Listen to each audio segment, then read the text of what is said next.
feels great to have them on board.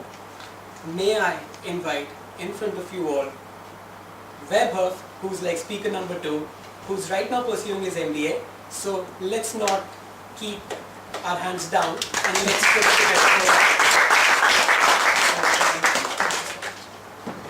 Okay, so that's how it feels like. Anyway, good evening everyone. Good evening. When I first sat down to write this speech, I had absolutely no clue from where to start. So I blindly followed the module and penned down whatever past experiences and events that came to my mind. Mind, as they say, is like a diary which we always keep with ourselves.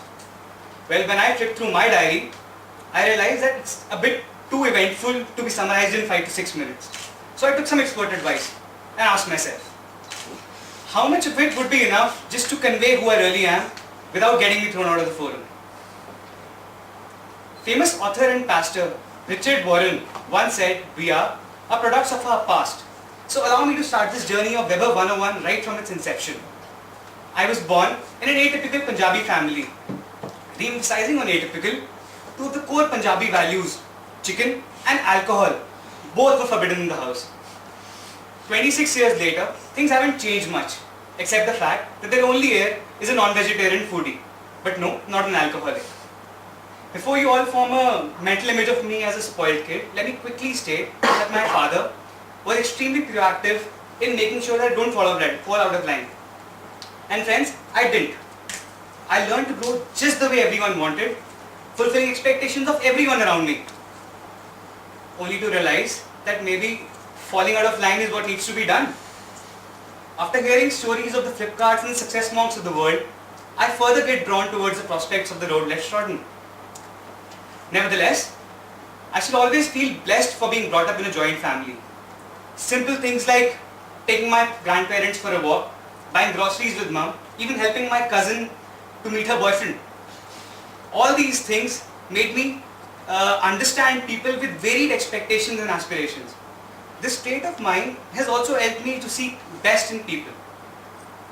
As odd as it may seem, but that's how I've spent the best part of my life, understanding people and fulfilling expectations of all my loved ones. Once in a while, destiny offered me some alternate paths. Cricket during college, theatre in fact also in college, an exciting job opportunity in the aviation sector. But I always took the road most travelled. I must also tell you that I am a man of no regrets. After all, it is this very road which has given me a family and a friend circle to die for. However, there is this one thing which it could not offer: freedom from my inhibitions. As B school students, you often get obsessed with models before your imagination starts to run wild here. By models, I mean models to analyze cases. So, a basic problem solving model would consist of three basic steps: identifying the problem, defining objective, and third would be listing alternatives to solve the problem. So friends, I delved into my inhibitions to identify that I had a plethora of fears ranging from heights to water, even public speaking. So next was to defining the objective, which almost came out instantly: to live a fearless and a powerful life. So I list down the options to overcome these fears one by one, starting with a trip to Goa in March, just 10 days before my exams.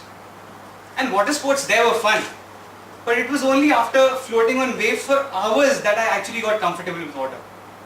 Next was joining ISF, which happened on the 3rd of this very month. ISF is not only giving me an opportunity to stand here and speak, but also allowing me to know more about myself while doing so.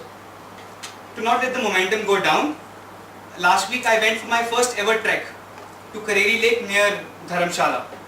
An amateur guide, rain, steep slopes and overnight trekking, a perfect recipe for disaster. We lost our path, but friends, I found something else. I witnessed people enjoying the situation rather than panicking. It was as if we'd all reached the peak of optimism. Anyhow, by sheer luck, we found our way back and got back home safely. I must tell you all that all these endeavors have not only helped me overcome my fears, but have also made me realize that something which we are scared of might actually be worth a try. To discover yourself, to even reinvent yourself. Friends, as I end my introduction, allow me to also end the quote which I deliberately left incomplete.